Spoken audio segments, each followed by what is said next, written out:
We're going to try to make some barbecue rub because I'm going to make a pulled pork tonight. I'm almost out of brown sugar again. We're not going to use too much for this. We just need 3 tablespoons.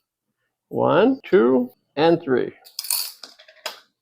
Then we need a tablespoon of paprika powder and a tablespoon of garlic powder, 2 teaspoons onion powder,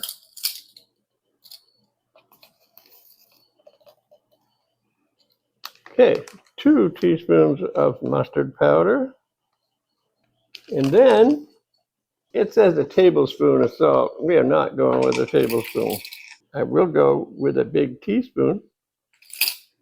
A teaspoon of black pepper. Teaspoon doesn't fit, so we'll go with 2 half teaspoons. And then, one I've never opened, a teaspoon of cumin. That's some strong smelling stuff. And that looks to be what we need for the rub. And I'm going to set that aside for a few minutes while I actually get the pork ready.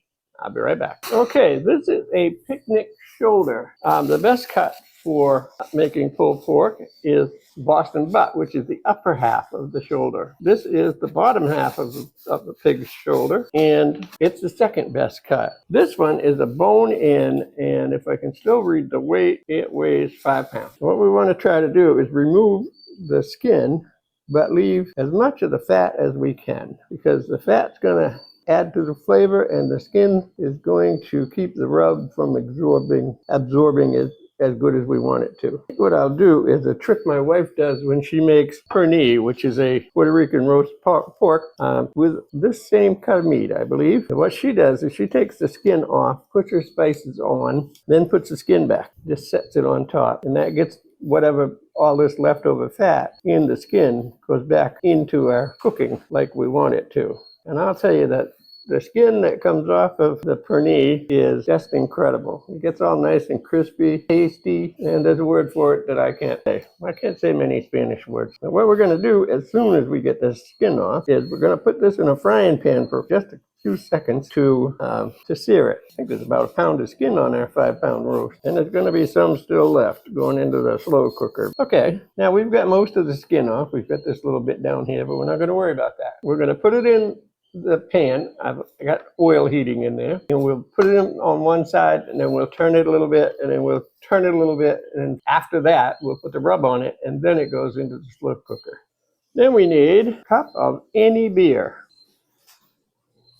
I got this recipe from the web, and all I can find is the name of the author is Nagy. I forgot to put my apron on.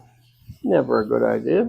And there we are back from the frying pan. What we're going to do now is we're going to coat it with the rub. And I haven't figured out the best way to do that because it's a little warm. I think that's going to work. I can sure smell it. Let's turn it over and do the bottom first. Okay, then we're going to put it in the slow cooker, which is actually my very versatile air fryer. It has settings for baking and air frying and steaming and slow cooking. All right, now we're going to add our beer. Put the lid on it and start it up. I'll be back to show you what happens from this in about 8 or 10 hours. So I'll see you then. Okay, this has been in the slow cooker for, it cooked for 9 hours. And now what we're gonna do is cover it with tinfoil. And we're going to put it in a 350-degree oven for 20 minutes.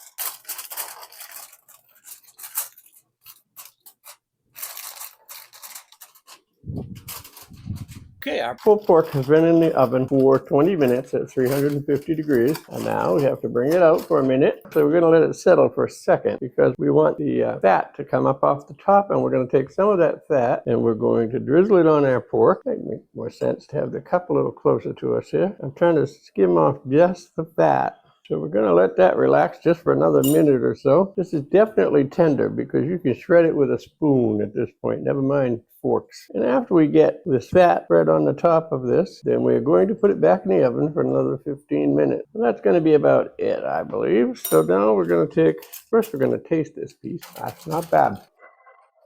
It'll be really good with some barbecue sauce. Okay, 15 more minutes.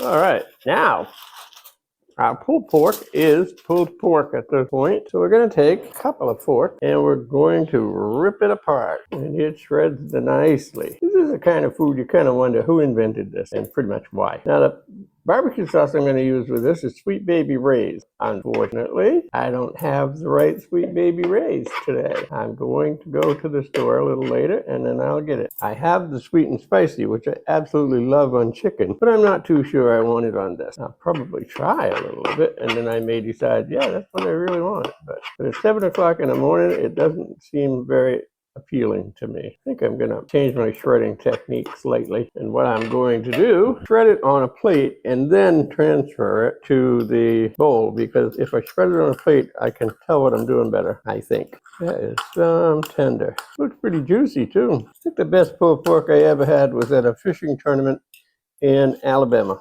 I used to be involved with American bass anglers. I ran one of their districts. So every year I would go to the national finals. And that year in Alabama was not my best fishing ever. I don't think I caught a fish in 3 days. Had a lot of fun, met a lot of people, did it for something like 12 years. All right, let's transfer this to the bowl. This is going to end up being quite a pile of pulled pork, I think. Moving it to the bowl or to the plate was a much better idea. This is too much pulled pork for me to eat in any reasonable length of time. So my plan is that I'm going to freeze some of it so that I can have it when I want it. This started out as a 5-pound picnic shoulder, obviously bone in because you can see the bone. Okay, that's our bowl of pulled pork.